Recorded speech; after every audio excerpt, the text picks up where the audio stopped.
Hello everyone, कैसे हो आप सब। दोस्तों, इस वीडियो में हम आपको न्यूटन के गति के तीनों नियम के विषय में बताने वाले हैं, यानी लॉ ऑफ मोशन के विषय में। इस टॉपिक को लेकर बहुत सारे इस चैनल पर कमेंट आए हैं, इसीलिए मुझे ये वीडियो बनाना पड़ रहा है। और मुझे उम्मीद है कि यदि आप इस वीडियो को अंत तक देखते हैं तो आपको तीनों नियम बारीकी से समझ में आ जाएगा और आपको महसूस भी होने लगेगा।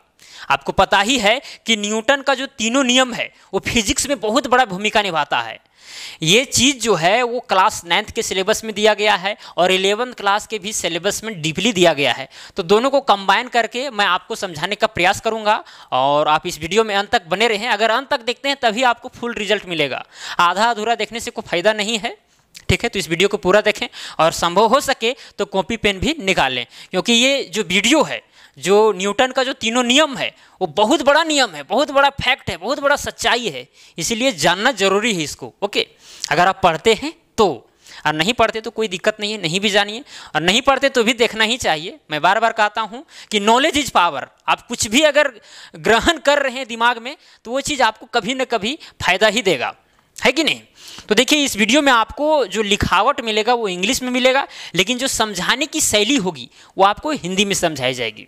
आपको पता ही है कि भाषा मैटर नहीं करता है नॉलेज के लिए, भाषा मैटर नहीं करता है। मैटर ये करता है कि आप समझ कितना रहे हैं और समझे कितना है कि नहीं।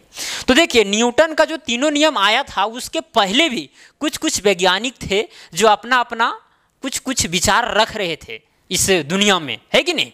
क्योंकि अचानक कोई नियम नहीं आ जाता है, उसके पहले भी कुछ हुआ था। अचानक भी आता है तभी ना डिस्कवरी होता है। डिस्कवरी मतलब आविष्कार, अचानक नया चीज़ आ गया। ठीक है, तो नया चीज़ तो है, लेकिन उसके पहले भी कुछ होता है, तो उसके विषय में थोड़ा जान लेते हैं। तो चलिए, सबसे पहले हम जान लेते हैं एरिस्टोटल फैलेसी के विषय में। इन्होंने कहा कि an external force is required to keep a body in uniform motion, यानी कि किसी वस्तु को यूनिफॉर्म मोशन में रखने के लिए, एक समान वेग में रखने के लिए उस पर बाह्य बल लगाना होगा, तभी वो यूनिफॉर्म मोशन में रह सकता है। सपोज कीजिए ये मार्कर है, अब इस मार्कर को ऐसे हम गति करवा रहे हैं तो हम फोर्स लगा रहे हैं तभी ये गति कर रहा है। तो वही एरिस्टोटल कह रहे थे कि फोर्स लगाएंगे तभी ये चीज़ यूनिफॉर्म मोशन में रहेगा, जिस समय छोड़ देंगे तो ये चीज़ रुक जाएगा, है कि नहीं। जैसे कार को हम लोग धक्का देते हैं, जब तक धक्का दे रहे हैं तब तक कार गति कर रहा है, धक्का देना छोड़ दिए कार वहीं पर रुक गया। तो इसीलिए एरिस्टोटल ने कहा था कि एक्सटर्नल फोर्स जरूरी होता है अगर किसी चीज़ को हम यूनिफॉर्म मोशन में रखना चाहेंगे, एक समान गति में रखना चाहेंगे तब। ये बहुत पुरानी बात है, लगभग 384 BC 322 BC का बात है, बहुत पहले की बात। ओके, तो समझ में तो आ ही गया है कि कोई बॉडी है, मान के चलिए, अगर इसको किसी मोशन में रखना है, मान के चलिए भी वेलोसिटी में रखना है या फिर भी मोशन में रखना है, तो इस पर कोई एक्सटर्नल फोर्स लगाना होगा तभी ये चीज़ मोशन में रहेगा। जिस समय लगाना छोड़ देंगे तो वो चीज़ रुक जाएगा। और बात सही है, कोई भी चीज़ है जब तक हम उसको धक्का देते हैं तब तक आगे बढ़ता है, नहीं तो फिर रुक जाता है।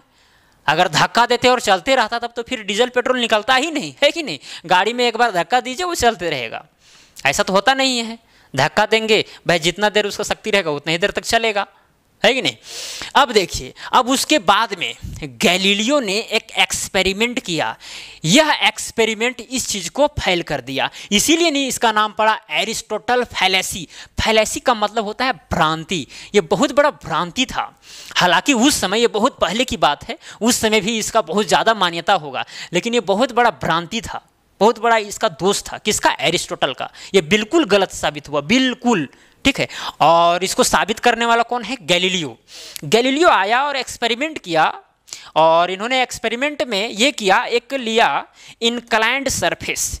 देखिए, ये है इनक्लाइंड सरफेस। ठीक है, इनक्लाइंड सरफेस और एकदम चिकना है, ये वाला जो सरफेस है वो एकदम बिल्कुल चिकना है, और यहाँ पर ये नीचे ज़मीन है या कोई टेबल है, समझिए ये ज़मीन या फिर टेबल है। ठीक है, लाइन सीधी हो या ना हो उससे कोई फर्क नहीं पड़ता है। ओके, अब देखिए यहाँ पर कोई ऑब्जेक्ट को रखा गया, एकदम ये वाला जो सतह देख रहे हैं एकदम बिल्कुल चिकना है, वाइट वाला। ठीक है, ऐसा बनाया गया। अब इस ऑब्जेक्ट को यहाँ से छोड़ा गया और इस टेबल से या फिर ज़मीन से इसका जो ऊंचाई है, मान के चलिए कि h है। जब इसको छोड़ा गया तो ये वस्तु गति करते करते करते करते जब गया तो जितना ऊंचाई से छोड़ा गया था उतना ऊंचाई तक गया, तब ही वो वस्तु जाकर वहाँ पर रुका। अदरवाइज नहीं रुका। और फिर वहाँ से चलना प्रारंभ करेगा, जितना ऊंचाई से चला था उतना ही ऊंचाई तक यहाँ पर जाएगा, तब रुकेगा। ठीक है, फिर गैलीलियो ने किया क्या, इस चीज़ को थोड़ा सा और इधर जो इस तरह से इनक्लाइंड ज़्यादा नहीं है, इसको थोड़ा सा फ्लैट करते गया, इतना फ्लैट कर दिया। ठीक है, अब क्या हुआ, यहाँ पर h ऊंचाई है, अब यहाँ से ये वस्तु को छोड़ेंगे तो गति करते जाएगा करते जाएगा करते जाएगा। अब ऊंचाई पाने के लिए इस वस्तु को थोड़ा सा और दूर जाना होगा, क्योंकि ये जो इनक्लाइंड सरफेस है थोड़ा सा कम है, कम इनक्लाइंड है, तो और दूर जाना होगा। समझिए कि यहाँ पर आया, तब वो वस्तु इस हाइट को प्राप्त किया। ठीक है, इस हाइट को देख लीजिए, इस हाइट को प्राप्त किया। फिर उन्होंने किया एक बार इसी तरह करते करते करते करते दिया एकदम नीचे से एकदम फ्लैट कर एकदम सीधा इसी तरह ले गया। अब क्या होगा, यहाँ पर इस वस्तु को जब छोड़ा जाएगा तो ये वस्तु तभी रुकेगा जब इतना ऊंचाई वो कहीं ग्रहण कर ले। अब उतना ऊंचाई तो कहीं नहीं है भाई, ये तो पूरा फ्लैट कर दिया गया है, एकदम फ्लैट। ठीक है, अब यहाँ से छोड़ा गया तो देखा कि भाई एकदम चलते रह रहा है, वो रुकने का नाम ही नहीं ले रहा है, रुकने का नाम ही नहीं ले रहा है। तो देखा कि भाई लगता है कोई वस्तु को अगर जो स्थिति में है वही स्थिति में रहेगा, जो स्थिति में है वही स्थिति में रहेगा। यहाँ पर इस वस्तु को यहाँ से जब छोड़ा गया तो एक फोर्स लगा था ग्रेविटी के कारण। अब जब ग्रेविटी कारण एक बार जब फोर्स लगा तो उस फोर्स के चलते वो चलता रह गया यूनिफॉर्म मोशन में, है कि नहीं। तो ये चीज़ तो फॉल्स हो गया। अब यहाँ पर ये जो वस्तु चल रहा था और तो हम उधर आगे फोर्स नहीं लगा रहे हैं, फिर भी वो वस्तु चलते जा रहा है, चलते जा रहा है कि नहीं। तो ये चीज़ क्या हो गया, बिल्कुल गलत साबित हुआ। और इसी के द्वारा गैलीलियो के द्वारा एक थ्योरी आया, वो भी कौन सा थ्योरी, इसको हम लोग बोलते हैं इनर्शिया, लॉ ऑफ इनर्शिया। ठीक है, तो यहाँ देखिए गैलीलियो एक्सपेरिमेंट में लिखा गया है the law of inertia, inertia is the tendency. Inertia क्या, एक प्रकार का टेंडेंसी है of a body to remain at rest और इन मोशन। इनर्शिया जो है यानी कि जिसको हम लोग हिंदी में बोलते हैं क्या चीज, जड़त्व। ठीक है, तो जड़त्व जो है एक प्रकार का किसी वस्तु का टेंडेंसी है, क्षमता है कि वह स्थिर अवस्था में है भाई तो ये स्थिर अवस्था में ही रहेगा, गति अवस्था में है तो गति ही अवस्था में रहेगा। ये जड़त्व का नियम था और ये बहुत बड़ा नियम था और हकीकत भी था, बहुत बड़ा फैक्ट भी था। ठीक है, तो जड़त्व का नियम क्या कहता है कि जो वस्तु जिस स्थिति में है उसी स्थिति में रहना पसंद करेगा। अगर इस मार्कर को हम यहीं पर छोड़ देंगे तो ये मार्कर यहीं पर रहना पसंद करेगा, लेकिन बेचारा पृथ्वी द्वारा जो बल लगाया जा रहा है उसके द्वारा ये गिर जा रहा है कि नहीं। चलिए अब इसको जानने के बाद अब हम लोग जानते हैं न्यूटन्स के तीनों नियम, ताकि मज़ा आवे। थोड़ा सा आप इसके इतिहास के विषय में जान गए कि न्यूटन का नियम जो है अचानक तो नहीं आया, उसके पहले भी कुछ कुछ हुआ था। अब देखिए कंबाइन करके न्यूटन ने 3 नियम ला दिया। पहला नियम, Newton's first law of motion, बोलता है ये कि if a body is at rest, अगर कोई बॉडी रेस्ट में है या फिर मूविंग एट कांस्टेंट स्पीड, यानी कि कांस्टेंट स्पीड में वह मूव कर रहा है, इन स्ट्रेट लाइन यानी सीधी रेखा में, इट विल रिमेन सेम, वह उसी तरह रहेगा, unless it is acted upon bye a force, जब तक कि ना उस पर कोई फोर्स लगाया जाए। इसका मतलब क्या हुआ, न्यूटन्स का फर्स्ट लॉ कहता है कि कोई भी बॉडी एकदम रेस्ट में होगा, अगर रेस्ट में है तो रेस्ट में ही रहेगा, स्थिर रहेगा, अगर वो मोशन में है तो मोशन में ही रहेगा, जब तक हम उस पर कोई बाह्य बल नहीं लगाते हैं तब। देखिए यहाँ पर कोई ऑब्जेक्ट है, यहाँ पर कोई ऑब्जेक्ट हम लेते हैं। अब इस ऑब्जेक्ट को बताइए यहाँ के यहीं रहेगा, अब यहाँ से कहीं जाने वाला नहीं है। अगर इसको कहीं जाना है तो फिर हमको भाई फोर्स लगाना होगा, अगर उठाना है तो बल लगाना होगा, धकेलना है तो बल लगाना होगा, नहीं तो फिर ये वस्तु यहीं के यहीं रहना चाहेगी। अब दूसरा चीज, अगर ये वस्तु गति कर रहा है स्ट्रेट लाइन में, यूनिफॉर्म मोशन में, तो उसी मोशन में रहना पसंद करेगा। पसंद क्या, वही मोशन में रहेगा जब तक इस पर कोई बाह्य बल ना लगाया जाए। तो आप कहेंगे भाई ये गजब की बात कर रहे हैं, हम इस मार्कर को फेंकेंगे तो क्या मार्कर चलते रहेगा? नहीं चलेगा। क्यों नहीं चलेगा? क्योंकि भाई पृथ्वी के द्वारा जो बल लगाया जा रहा है ग्रेविटी के द्वारा, वो तो इसको खींच नहीं ले रहा है, बल तो लगा रहा है। अब बल वो लगा रहा है तो इसको नीचे खींच के रोक दिया, है कि नहीं, तो बल लग रहा है। लेकिन इसी चीज़ को अगर हम निर्वात में करते जाकर वैक्यूम में करते हैं तो वो चीज़ चलता रहेगा। अगर किसी चीज़ को फेंक दिए हैं बल लगाकर तो वो चलता रहेगा, है कि नहीं। सैटेलाइट वगैरह जो ऊपर में रहता है, जिससे अभी पूरा डिजिटल पूरा वर्ल्ड हो गया है, ये कैसे हुआ है? सैटेलाइट भी मूव कर रहा है, जिस गति में उसको ऊपर भेजा जाता है वही गति हमेशा वो बरकरार रखता है कि नहीं।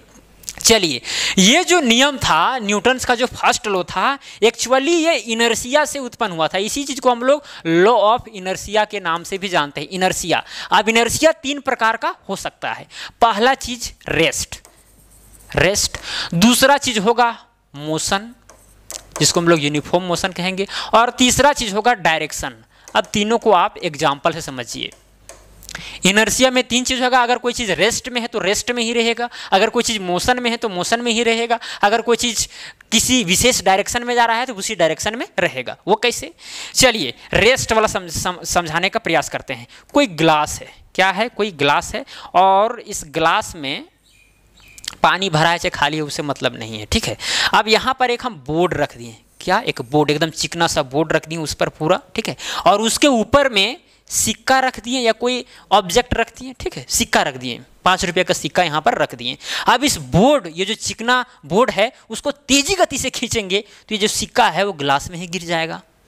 इसका मतलब क्या हुआ? इसका मतलब ये हुआ कि जो हम फोर्स लगाए थे एक्चुअली इस बोर्ड पर लगाए थे, उस सिक्का पर तो नहीं लगाए थे, उस सिक्का पर नहीं लगाए थे, इसीलिए वो सिक्का वहीं के वहीं रह गया। क्योंकि हम जानते हैं न्यूटन के फर्स्ट लॉ ऑफ मोशन के अनुसार कि कोई भी वस्तु है अगर रेस्ट में है तो रेस्ट में ही रहना पसंद करेगी जब तक हम उस पर कोई बल नहीं लगाते हैं। तो इस सिक्का पर तो मैंने कुछ बल नहीं लगाया, इसीलिए वहीं के वहीं रह जाता है, ठीक है। या फिर टेबल में आप कोई कपड़ा रख दीजिए, एकदम मुलायम सा कपड़ा, एकदम चिकना कपड़ा, और उस पर बहुत सारा सामान वगैरह रख दीजिए। अब उस कपड़ा को तेजी से खींचिए, ठीक है, तो वो जो सामान है वो टेबल पर ही रह जाएगा। ये भी रेस्ट का उदाहरण है। या फिर तीसरा चीज़, अगर आप बुक पर बुक रख रहे हैं, बुक पर बुक रख रहे हैं, कॉपी रख रहे हैं, अब सब बुक एकदम चिकना है, अब एक बुक को खींचिएगा तो सब बुक वहीं पर रह जाएगा। क्यों? क्योंकि भाई हम एक बुक को खींचने के लिए एक बुक पर फोर्स लगाया है, एक बुक पर फोर्स लगाया है, उस फोर्स के चलते वो गति कर रहा है, लेकिन अन्य बुक पर तो नहीं लगाया है, इसीलिए वो बुक वहीं पर रह जाएगा। तो ये हुआ रेस्ट का उदाहरण। अब दूसरा चीज़ मोशन का। अब मोशन का क्या उदाहरण है भाई? देखिए, मोशन का एकदम सिंपल सा उदाहरण है। आप बस पर सफ़र करते हैं, बस पर आप जब सफ़र करते हैं और खड़ा रहते हैं या फिर बैठे हुए रहते हैं, मान के चलिए खड़ा हैं, अब बस जिस गति से चल रहा है आप भी उसी गति से चल रहे हैं। अचानक बस में ब्रेक लगता है, जब ब्रेक लगता है तो आप में तो कोई ब्रेक नहीं है कि भाई बस में ब्रेक लगा तो आप में भी ब्रेक लग गया, नहीं। बस जितना गति से चल रहा है उतना गति से आप चल रहे हैं। बस ब्रेक लगाया, बस रुका, लेकिन आप तो नहीं रुकेंगे, इसीलिए आप आगे की ओर गिरने लगते हैं। वजह है क्योंकि आप जिस मोशन में हैं उसी मोशन में आप रहना चाहते हैं, न्यूटन के फर्स्ट लॉ के अनुसार, है कि नहीं। जिस मोशन में है उसी मोशन के अनुसार रहना चाहते हैं। तो आप कहेंगे भाई गजब की बात करते हैं, तो फिर जिस मोशन में बस था, बस ब्रेक लगा दिया था, हम उसी मोशन में तो आगे निकल जाएंगे। देखिए, जो मेरा पैर है एक्चुअली बस में भी थोड़ा सा कॉन्टैक्ट रहता है, और कॉन्टैक्ट रहता है जिसकी वजह से हम पूरा आगे नहीं चलते हैं। अगर बस में अगर जरा सा भी कॉन्टैक्ट ना हो और बस जितना गति से चल रहा हो हम भी चलते रहेंगे, कोई बाहर का फोर्स नहीं लगेगा, तो फिर हम उसी गति में चलते रहेंगे, है कि नहीं। तो यही वजह है कि कोई भी चीज़ अगर मोशन में है तो मोशन में एकदम रहेगा ही रहेगा। अगर बस गति में है और आप उतरना चाह रहे हैं, इसका मतलब कि आप रेस्ट में आना चाह रहे हैं। आप मोशन में थे, अचानक रेस्ट में आना चाह रहे हैं, लेकिन आप गिर जाएंगे, बिल्कुल ही गिर जाएंगे। क्यों गिरेंगे? क्योंकि भाई बस जो था कुछ मोशन में था, कुछ गति में था, ठीक है, और आप अचानक उससे उतर गए, यानी मोशन को तुरंत रोक दिए। इसीलिए आप क्या होता है कि बस जा रहा है आगे और आप उतरे तो आगे की तरफ गिरने लगते हैं, है कि नहीं। ये सब एग्जाम्पल है, इसको आप खुद समझ सकते हैं, कोई दिक्कत नहीं। और तीसरा चीज़ डायरेक्शन। डायरेक्शन को भी बस के उदाहरण से ही समझ सकते हैं। बस में आप बैठे हुए से खड़ा हैं, अगर कोई मोड़ आ गया, ऐसे जा रहा है, एक मोड़ आया ऐसे करके, अब इस मोड़ में क्या होता है, हम ऐसे करके झुकने लगते हैं। इसका मतलब क्या हुआ?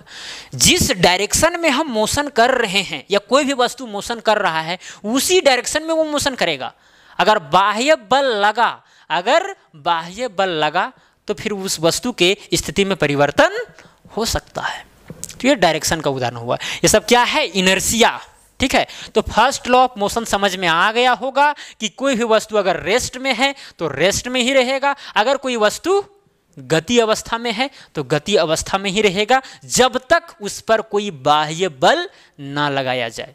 अगर बाह्य बल लगाया जाएगा तो हो सकता है वह रेस्ट से गति करने लगे, या फिर जो चीज़ गति कर रहा है गति रुक जाए, या तो फिर और जोर से गति करने लगे, है कि नहीं। ये न्यूटन का फर्स्ट लॉ था जो बहुत ही महत्वपूर्ण था, ठीक है, जड़त्व का नियम भी इसको कहा जाता है। चलिए न्यूटन के सेकंड लॉ पर चलते हैं, ठीक है। Newton second law of motion, ये क्या कहता है, ये फोर्स के विषय में बताता है, बल के विषय में, ठीक है, कि किसी वस्तु पर कितना बल लगेगा, कितना बल लगेगा, ठीक है। लेकिन इसके पहले हम थोड़ा सा मोमेंटम के विषय में जान लेते हैं, क्योंकि यहां पर एक शब्द आएगा मोमेंटम। अब मोमेंटम आखिर है क्या, मोमेंटम आखिर है क्या। Momentum is equal to direct हम लिख देते हैं कि होता है mv, मास इनटू वेलोसिटी को हम लोग बोलते हैं मोमेंटम, या फिर इसको डायरेक्टली प्रोपोर्शनल कह सकते हैं मास के और वेलोसिटी को, ठीक है। फिर कांस्टेंट लगाया जाता है डायरेक्टली प्रोपोर्शनल टू m और डायरेक्टली प्रोपोर्शनल टू वेलोसिटी। मतलब कि किसी भी वस्तु का मोमेंटम जो है बढ़ेगा अगर मास बढ़ेगा तो, अगर वेलोसिटी बढ़ेगा तो फिर मोमेंटम भी बढ़ेगा।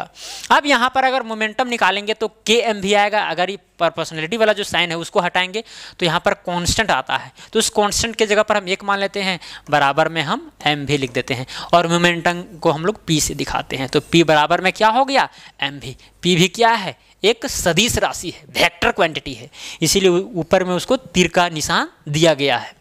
अब वेक्टर क्वांटिटी क्या होता है, देखिए सबके लिए अलग अलग चैप्टर है। वेक्टर क्वांटिटी मतलब जिसके पास डायरेक्शन भी हो, मैग्नीट्यूड भी हो, डायरेक्शन भी हो और मैग्नीट्यूड भी हो, ठीक है। अगर आप गति कर रहे हैं उत्तर से दक्षिण की ओर तो आपके पास गति भी है और साथ में गति है भाई, तो कुछ मैग्नीट्यूड होगा कि भाई 10 किलोमीटर प्रति घंटा के हिसाब से गति कर रहे हैं या कितना के हिसाब से कर रहे हैं, तो मैग्नीट्यूड हुआ।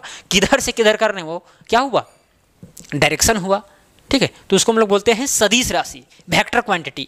तो P बराबर में होता है mv। अब इस चीज़ को कैसे समझा जाए, सपोज कीजिए कि एक कार है, एक कोई गाड़ी है, एक और गाड़ी है, एकदम सेम गाड़ी है, दोनों एकदम बिल्कुल सेम है, ठीक है। थोड़ा सा देखने में अलग लग रहा है, थोड़ा सा सेम बना देते हैं। दोनों गाड़ी बिल्कुल सेम है, ये चल रहा है 10 किलोमीटर प्रति आवर के हिसाब से, ये भी चल रहा है 10 किलोमीटर प्रति आवर के हिसाब से। अगर दोनों गाड़ी चल रहा है तो दोनों गाड़ी के पास अगर हम किसी एक वस्तु को, एक व्यक्ति को यहाँ पर खड़ा करेंगे, एक व्यक्ति को यहाँ पर खड़ा करेंगे, और दोनों एक ही गति पर चल रहा है, एक ही रास्ता में चल रहा है, ठीक है, तो दोनों को समान चोट लगेगा, क्योंकि दोनों के पास मोमेंटम जो है सेम है। क्यों सेम है, सपोज कीजिए इस गाड़ी का जो वजन है वो मतलब कि 500 kg है, कितना है 500 kg है, और इसका भी क्या होगा 500 kg, क्योंकि दोनों का जो गाड़ी है वो समान है, दोनों गाड़ी समान है, ठीक है। तो जब मोमेंटम हम निकालेंगे इस गाड़ी का तो क्या आ जाएगा, मास इंटू वेलोसिटी होता है, तो मास कितना है 500 है और वेलोसिटी कितना है 10 है, यानी कि 5000 आएगा। पहला गाड़ी के लिए 5000 आया, 5000 kg किलोमीटर प्रति आवर, ठीक है। अब दूसरा गाड़ी के लिए भी कितना आएगा 5000 आएगा मोमेंटम। तो दोनों का मोमेंटम सेम था, इसीलिए अगर दो व्यक्ति को खड़ा करेंगे तो दोनों को जो धक्का लगेगा वो समान रूप से लगेगा, किसी को ज़्यादा कम नहीं लगेगा। लेकिन यदि यही गाड़ी जो है ये 10 किलोमीटर प्रति घंटा के हिसाब से न चलकर अगर ये 50 किलोमीटर प्रति घंटा के हिसाब से चले और ये 10 किलोमीटर प्रति घंटा के हिसाब से चले और दो आदमी को खड़ा कर दिए दोनों के आगे, दोनों गाड़ी के आगे, तो किसको ज़्यादा चोट लगेगा, ये जो इस गाड़ी के आगे जो रहेगा उसको ज़्यादा चोट लगेगा। क्यों, क्योंकि इसका मोमेंटम ज़्यादा है, इसका मोमेंटम ज़्यादा है, ठीक है। अब जब मोमेंटम ज़्यादा है तो चोट भी ज़्यादा लगेगा। अब चोट ज़्यादा क्यों लग रहा है, इसका मतलब कि फोर्स वहाँ पर ज़्यादा लगाया जा रहा है, इसीलिए ना ज़्यादा उसको चोट लग रहा है। यानी इसके पास मोमेंटम ज़्यादा है, मतलब कि फोर्स वहाँ पर ज़्यादा लगाया जा रहा है, जिसके चलते वो ज़्यादा आघात हो रहा है। या फिर ये भी समझ सकते हैं आप, इतना दूर से हम किसी पत्थर को गिरा रहे हैं हाथ पर तो चोट नहीं लगेगा।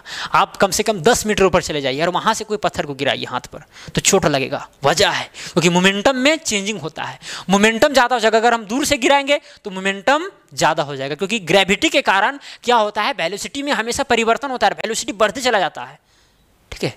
समझ में आ रही है बात।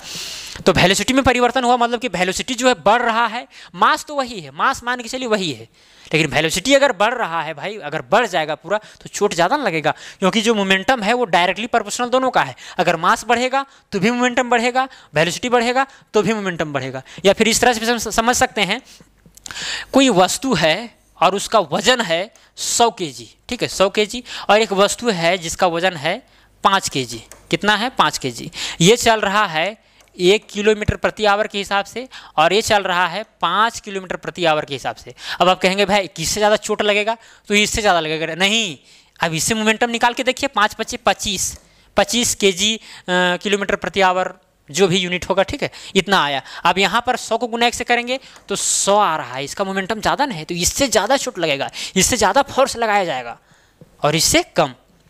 तो जो मोमेंटम है वो दोनों चीज़ पर डिपेंड करता है, वेलोसिटी पर भी और साथ में मास पर भी, द्रव्यमान पर भी, ठीक है। चलिए अब बात करते हैं मोमेंटम। तो आपको समझ में आ गया होगा, अगर नहीं आया है तो कोई दिक्कत नहीं, और भी आपको एग्जाम्पल मिलने वाला है जिससे कि आपको क्लियर हो जाएगा, ठीक है। देखिए क्या कहता है सेकंड लॉ, कहता यह है कि net force acting on a body is directly proportional to the rate of change. क्या है? Rate of change of its linear momentum.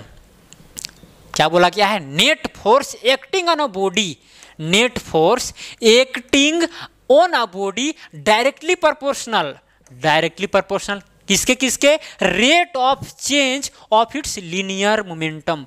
Linear momentum का जो रेट है चेंज होता है उस पर डिपेंड करता है, डायरेक्टली प्रोपोर्शनल होता है, यानी कि DP with respect to time. ये चीज यहां पर कहा गया है, रेट ऑफ चेंज यानी दर का बात किया जा रहा है। जहां पर दर का बात किया जाएगा वहां डिवाइड में टाइम का साइन लगेगा। आप कहेंगे भाई ये डी क्या है, क्या चीज है? वो चेंजिंग को बताता है कि मोमेंटम में कितना चेंजिंग हो रहा है, या फिर यहाँ dt लिखा हुआ है, या फिर टाइम में कितना चेंजिंग हो रहा है, इस चीज को दर्शाता है, ठीक है। तो force acting on a body is directly proportional to its the rate of change of the linear momentum, ठीक है। अब देखिए यहाँ पर F इज इक्वल टू हो जाएगा, इस प्रोपोर्शनलिटी वाला जो साइन है उसको हटाएंगे तो यहाँ पर एक कांस्टेंट आएगा K। अब इस K का मान जो न्यूटन थे उस समय एकदम मजाक थे, कुछ भी रख सकते थे अपने मन से, कोई दिक्कत नहीं, ठीक है। तो उन्होंने 1 रख दिया। जब 1 रख दिया तो यहाँ पर क्या आ गया? dp divided by dt force, ठीक है। यहाँ पर डायरेक्शन लगा हुआ है, इसका मतलब फोर्स के पास भी डायरेक्शन होता है और मोमेंटम के पास भी डायरेक्शन होता है, ये आपको पता है, हम तो बताए हैं आपको, ठीक है। चलिए अब इसी चीज को हम ड्राइव करेंगे एक नया चीज। आप बताइए dp, अब हम जानते हैं p जो है, p momentum mass into velocity होता है, यानी p के जगह पर हम m भी लिख सकते हैं, डिवाइडेड बाय क्या हो जाएगा? dt हो जाएगा, ठीक है। अब यहाँ देखिए फोर्स इज इक्वल टू हो जाएगा, ये जो m है इसको हम कांस्टेंट मान लेते हैं। हालांकि बहुत बार कांस्टेंट नहीं होता है मास, कभी कभी चेंजिंग होता है, जैसे कि रॉकेट है। अब रॉकेट यदि उड़ रहा है तो वो रॉकेट जिस समय नीचे से उड़ना प्रारंभ किया था उस समय कुछ मास उसका अलग था, लेकिन जैसे जैसे ऊपर जा रहा है उसका मास कम होते जाएगा। क्यों? क्योंकि उससे गैस निकल रही है कि नहीं? तो हम मान लेते हैं बहुत सारे केसेस में, लगभग 99% के जो क्वेश्चन होंगे या केसेस होंगे उसमें मास जो है कांस्टेंट रहेगा। जब कांस्टेंट रहेगा तो m बाहर निकल जाएगा, फिर यहाँ पर dv/dt। अब dv/dt के जगह पर आप एक्सेलरेशन भी लिख सकते हैं, a जिसको बोलते हैं, तो m हो जाएगा a का मतलब एक्सेलरेशन मतलब त्वरण। अब त्वरण किसको कहते हैं? वेलोसिटी में परिवर्तन की दर को हम लोग त्वरण कहते हैं। देखिए हर चीज जो है अलग अलग टॉपिक है, हर चीज को आपको एक ही वीडियो में समझाना पॉसिबल नहीं है। तो यहाँ पर फोर्स इज इक्वल टू हो जाएगा क्या चीज? ma, ठीक है। तो ये जो force is equal to ma आया है, बहुत लोग करते क्या है कि जो सेकेंड लॉ है वो बोल देते हैं कि force is equal to ma बताता है सेकेंड लॉ न्यूटन का। गलत। सेकेंड लॉ जो है न्यूटन का ये चीज बताता है rate of change of linear momentum के विषय में बताता है, उस पर फोर्स कितना लग रहा है। अब इसको कैसे समझेंगे? चलिए अब इसको समझने का प्रयास करते हैं। नहीं समझ में आया होगा अभी तक कैलकुलेशन ही कर रहे थे, लेकिन इस चीज को समझे कैसे? देखिए यहाँ फोर्स इज इक्वल टू जो आया है dp डिवाइडेड बाय dt, या तो फिर इसको delta p divided by delta t भी लिख सकते हैं। यहाँ पर होता क्या है कि अगर मोमेंटम ज़्यादा है किसी चीज़ का तो फोर्स भी ज़्यादा होगा, अगर टाइम ज़्यादा है तो फोर्स ज़्यादा नहीं होगा, कम होगा। क्यों? क्योंकि टाइम जो है वो डिवाइड में है, अगर टाइम ज़्यादा रहेगा तो फोर्स कम लगेगा, अगर मोमेंटम ज़्यादा होगा टाइम कम होगा तो फोर्स और ज़्यादा हो जाएगा। अब एग्जाम्पल से समझिए, क्रिकेट खेलते हुए खिलाड़ियों को देखे होंगे, है कि नहीं? जब वो कैच करते हैं तो यहाँ पर बॉल को पकड़ते हैं लेकिन खींच के यहाँ ले आते हैं। इसका मतलब क्या हुआ, जो बॉल आ रहा है एक्चुअली वो एकदम फोर्स जनरेट करेगा, हाथ पर बहुत बड़ा धक्का मारेगा। तो उस धक्का से निपटने के लिए हम थोड़ा सा टाइम ज़्यादा ले लेते हैं। मोमेंटम को रोकने के लिए उसके पास मास भी है, बॉल का कुछ मास होगा, 200 ग्राम 250 ग्राम जो भी होगा, ठीक है, वेलोसिटी भी है, तो मोमेंटम होगा उसको। अब उस मोमेंटम को चेंज करने के लिए, अगर मोमेंटम को चेंज करना है तो डिपेंड करता है फोर्स कितना लगाया जाए। तो फोर्स को अगर हम कम लगाएंगे तो कम लगाने के लिए हमको टाइम ज़्यादा लेना पड़ेगा। क्यों? क्योंकि हम जानते हैं dp बटा dt होता है। अगर हम टाइम ज़्यादा लगा देंगे तो फोर्स हमको कम लगाना पड़ेगा, है कि नहीं? तो इसीलिए बॉल को यहाँ छूते हैं लेकिन पकड़ते यहाँ पर ला करके। क्यों? क्योंकि टाइम यहाँ से यहाँ तक लाने में कुछ लगा, यानी टाइम ज़्यादा हुआ। अब ज़्यादा हुआ भाई तो फोर्स कम लगेगा, बल कम लगेगा। अगर बॉल आ रहा है अरे इसी तरह एकदम टाइट करके हाथ पकड़े हुए हैं, चोट ज़्यादा लगेगा, ठीक है, क्योंकि अचानक फोर्स लगता है उस समय। ओके, तो देखिए सिंपल सी भाषा में आपको समझना है कि किस फोर्स को मापने का सिंपल सी तरीका है कि देखिए कि भाई शुरू में मोमेंटम कितना था, किसी भी वस्तु का शुरू में मोमेंटम कितना था, बाद में मोमेंटम कितना था। अब शुरू में मोमेंटम जितना था, बाद में मोमेंटम होने के लिए कितना समय लिया, ये दोनों चीज़ पता है तो फोर्स आप वहाँ से निकाल सकते हैं, बिल्कुल ठीक है। इस चीज़ को आप फोर्स इज इक्वल टू लिख भी सकते हैं delta P divided by delta T. Delta P delta T क्या है? ये डेल्टा पी जो है वो बाद का मोमेंटम माइनस कर देंगे इनिशियल मोमेंटम, है कि नहीं, final momentum divided minus initial momentum, तो डेल्टा पी निकल जाएगा। फिर टाइम डेल्टा टी क्या है? डेल्टा टी भी वही है, ठीक है। फाइनल टाइम से इनिशियल टाइम को घटा दीजिए।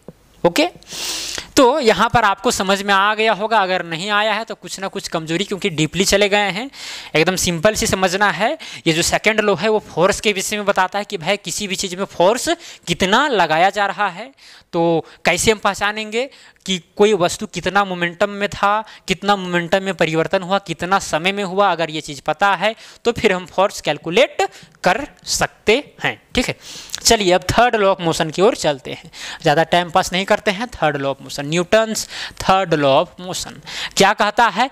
Every action force has equal and opposite reaction force and these action and reaction forces act on different bodies. देखिए आप सिंपल सी है, आप जब 9th क्लास में पढ़े होंगे तो एक एग्जाम्पल है। आप दीवार को अगर धक्का दे रहे हैं तो उसको हिला नहीं पा रहे हैं। क्यों नहीं हिला पा रहे हैं? क्योंकि दीवार भी आपको धक्का दे रही है, आप उसको धक्का दे रहे हैं, दीवार भी धक्का देकर फोर्स को न्यूट्रल कर दे रहा है, इसीलिए वो जो दीवार है वो खिसक नहीं रहा है, ठीक है। अगर हम दीवार में जितना शक्ति है, जितना बल है, उससे भी ज़्यादा धक्का दे दिए तो दीवार तो गिर जाएगा, है कि नहीं। अब दीवार में तो बहुत ज़्यादा शक्ति होता है, साधारण सी दीवार में भी बहुत ज़्यादा शक्ति होता है, हम धकेल के उसको गिरा नहीं सकते हैं। अब ऐसा नहीं कि नहीं गिरा सकते हैं तो वो हमको धकेल के गिरा दे, ऐसा होता नहीं है, क्योंकि वो भाई चल भूल तो नहीं सकता, लेकिन शक्ति तो अपने आप में रख रहा है वो, है कि नहीं। तो कोई भी चीज़ को अगर हम फोर्स लगाते हैं तो वो भी चीज़ उसमें फोर्स लगाएगा। अगर आप किसी को एक थप्पड़ मारे हैं तो उसके गाल में लगा है, लेकिन गाल भी आपके हाथ को मारा है। इसी तरह से एक बार बवाल हुआ था कोर्ट में, एक अपराधी था, एक व्यक्ति को मार दिया खींचकर, यहाँ पर थप्पड़ मार दिया, अब मारा, अब कोर्ट में वो पेश हुआ, बोला, वो तो साइंस का लड़का था भाई, जब उससे पूछा गया कि क्या तुम कबूल करते हो कि तुमने इसको मारा है, तो बोलता है मैं तो कबूल करता हूँ कि मैंने इसको मारा है, लेकिन इसने भी मुझे मारा है। तो बोला ये कैसे? क्योंकि जब मैं थप्पड़ से, जब हाथ से उसको मार रहा था, अगर किसी को आप एक झाप खींच के मार दिए तो उसका शरीर भी आपको हाथ को मारता है। तो ये नहीं समझना है कि भाई हम ही को छोटा लगेगा, क्योंकि मेरे पास मोमेंटम था, इधर एक क्या बोलते हैं वजन भी है, ठीक है, द्रव्यमान भी, और साथ में मोशन करके गए थे, तो मोमेंटम मेरा ज़्यादा था, जिसके चलते बेचारा वो खड़ा था, उसके पास मोमेंटम तो कुछ है ही था ही नहीं, जीरो था, क्योंकि वेलोसिटी है ही नहीं। मास कितनों है लेकिन वेलोसिटी जीरो है तो मोमेंटम जीरो होगा, जिसकी वजह से उसको चोट ज़्यादा लग गया, ठीक है। तो ये थर्ड लॉ है कि every action force has reaction, ठीक है। अगर कोई वस्तु है, एक टेबल है मान के चलिए, ठीक है, अब इस पर एक किताब रखा हुआ है, मोटी सी किताब। अब ये जो किताब है रखा हुआ है, टेबल पर फोर्स लगा रहा है और टेबल भी उस पर फोर्स लगा रहा है, इसीलिए किताब जो है यहीं के यहीं है। अगर किताब का फोर्स ज़्यादा होता और टेबल का फोर्स कम होता तो किताब नीचे आ जाता, टेबल हार जाता, लेकिन ऐसा तो नहीं है, एकदम स्थिर है। स्थिर है इसीलिए क्योंकि भाई जितना टेबल लगा रहा है फोर्स उतना वो भी लगा रहा है। हर एक्शन फोर्स में रिएक्शन होगा, ये निश्चित है, आपको एग्जाम्पल के माध्यम से समझ में आ ही गया होगा। ठीक है, समझ में आई बात। ये थर्ड लॉ कहता है किसका, न्यूटन का, कि भाई अगर एक्शन फोर्स जितना है उतना रिएक्शन फोर्स भी होगा। अगर किसी को हम एक फैट मार दिए हैं तो उसका शरीर भी हमारे फैट पर प्रहार किया है, बराबर एक्शन होगा, ये निश्चित है। अब चोट किसको ज़्यादा लगा है नहीं लगा है ये डिपेंड करता है कि किसने किसको मारा है, वो अलग चीज़ है, वो अलग मैटर है, लेकिन फिजिक्स में आपको यही समझना है। ठीक है, तो अब वीडियो को करेंगे यहीं पर समाप्त। अगर वीडियो पसंद पड़ा होगा तो वीडियो को कर दीजिएगा लाइक, और चैनल पर नए होंगे तो चैनल को भी कर दीजिएगा सब्सक्राइब। ओके, तो चलिए आज के लिए इतना ही, अब मिलेंगे अगला वीडियो में। जय हिंद, जय भारत।